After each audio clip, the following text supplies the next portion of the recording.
ಹೇ everyone, ಇವತ್ತು ನಾನು ಒಂದು ಕ್ವಿಕ್ಕಾಗಿ ಚಿತ್ರಾನ್ನ ಹೇಗೆ ಮಾಡ್ಕೋಬೋದು ಅನ್ನೋದನ್ನು ಹೇಳ್ಕೊಡ್ತಾ ಇದ್ದೀನಿ. ಈ ರೆಸಿಪಿಗೆ ಬೇಕಾಗೋ ಎಲ್ಲ ಇಂಗ್ರೀಡಿಯೆಂಟ್ಸ್ನ ನೋಡ್ಕೊಂಡು ಬರೋಣ ಬನ್ನಿ.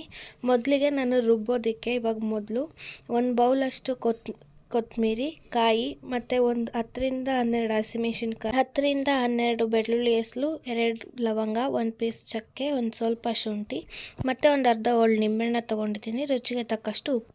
ನಾವಿವಾಗ ಮಿಕ್ಸಿ ಜಾರ್ಗೆ ಅಷ್ಟನ್ನು ಸಹ ಹಾಕಿ ಚೂರು ಸಹ ನೀರು ಬೆರೆಸ್ದೇನೆ ತರ್ತರಿಯಾಗಿ ರುಬ್ಕೊಂಡು ಬರಬೇಕು. ಈಗೆಲ್ಲ ಇಂಗ್ರೀಡಿಯೆಂಟ್ಸ್ ಹಾಕ್ಕೊಂಡು ರುಬ್ಬಿರೋ ಮಸಾಲಾನ ಈ ರೀತಿ ತರ್ತರಿಯಾಗಿ ರುಬ್ಕೊಂಡು ಬರಬೇಕು. ಈಗ ಒಗ್ಗರಣೆಗೆ ಉದ್ದಿನಬೇಳೆ, ಕಡಲೆಬೇಳೆ, ಕಡಲೆ ಬೀಜ ಮತ್ತು ಸಾಸಿವೆ, ಕರ್ಬೇವಿನ ಸೊಪ್ಪು ಮತ್ತು ಒಗ್ಗರಣೆಗೆ ಬೇಕಾಗುವಷ್ಟು ಎಣ್ಣೆ, ಸ್ವಲ್ಪ ಒಂದು ಅರ್ಧ ಟೇಬಲ್ ಸ್ಪೂನ್ ಅಷ್ಟು ಅರಿಶಿನ. ಮಾಡೋದು ಅಂತ ನೋಡ್ಕೊಂಬರೋಣ. ಒಂದು ಪ್ಯಾನ್ ಬಿಸಿ ಮಾಡೋಕೆ ಇಟ್ಟಿದ್ದೀನಿ. ಅದ್ರ ಮೇಲೆ ಒಗ್ಗರಣೆಗೆ ಬೇಕಾಗುವಷ್ಟು ಎಣ್ಣೆ ಕಾದ ನಂತರ ಅದಕ್ಕೆ ನಾನು ಸಾಸಿವೆ ಸೇರಿಸ್ಕೊತಾ ಇದ್ದೀನಿ. ಸಾಸಿವೆ ಚಿಟಪಟ ಅಂದಮೇಲೆ ಕಡಲೆಬೇಳೆ ಮತ್ತು ಉದ್ದಿನಬೇಳೆಯನ್ನು ಸೇರಿಸ್ಕೊಂಡಿದ್ದೀನಿ. ಅದ್ರ ಜೊತೆನೆ ಕಡಲೆ ಬೀಜನ ಕೂಡ ಸೇರಿಸ್ಕೊಂಡಿದ್ದೀನಿ. ಈಗ ನಾವು ಇಷ್ಟನ್ನು ಕೂಡ ಗೋಲ್ಡನ್ ಬ್ರೌನ್ ಕಲರ್ ಬರೋವರೆಗೂ ಚೆನ್ನಾಗಿ ಹುರ್ಕೋಬೇಕು. ಬೇಗನೆ ಹಾಕ್ಬಿಟ್ರೆ ಮೆತ್ತಗಾಗ್ಬಿಡುತ್ತೆ. ಸ್ವಲ್ಪ ಕಲರ್ ಬರೋವರೆಗೂ ಚೆನ್ನಾಗಿ ಸ್ಟಿರ್ ಮಾಡ್ಕೋಬೇಕು. ಇವಾಗ ಇದೊಂದು ಸ್ವಲ್ಪ ಕಲರ್ ಬಂದಿದೆ. ಇವಾಗ ನಾನು ಇದಕ್ಕೆ ಕರ್ಬೇವಿನ ಸೊಪ್ಪನ್ನು ಆ್ಯಡ್ ಮಾಡ್ಕೊತಾ ಇದ್ದೀನಿ. ಕರ್ಬೇವಿನ ಸೊಪ್ಪು ಜೊತೆಗೆ ಅರಿಶಿನ ಹಾಕ್ಬಿಟ್ಟು ಮತ್ತೆ ಒಂದ್ಸಲ ಮಿಕ್ಸ್ ಮಾಡ್ಕೋಬೇಕು.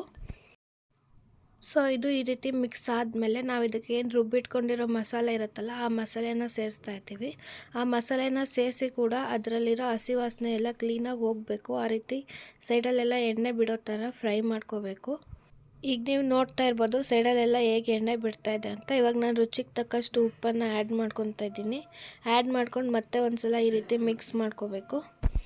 ಮಿಕ್ಸ್ ಮಾಡ್ಕೊಂಡ್ಮೇಲೆ ಸ್ಟವ್ನ ಸಿಮ್ಮಲ್ಲಿ ಇಟ್ಕೊಂಡು ಈ ರೀತಿ ನಿಂಬೆ ರಸನ ಆನಲ್ಲಿದ್ದಾಗಲೇ ನಾವು ಸೇರಿಸೋದ್ರಿಂದ ಚಿತ್ರಾನ್ನಕ್ಕೆ ಒಳ್ಳೆ ಕಲರ್ ಬರುತ್ತೆ.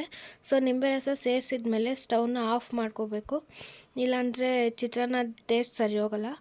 ಇವಾಗ ನಾವು ಗೊಜ್ಜು ಎಷ್ಟು ಬೇಕು ಅಷ್ಟು ತಕ್ಕೊಂಡು ಮಿಕ್ಕಿರೋ ಗೊಜ್ಜಿಗೆ ರೈಸ್ನ ಆ್ಯಡ್ ಮಾಡಿಕೊಂಡು ಕಲಿಸ್ಕೊತಾ ಇದ್ದೀನಿ.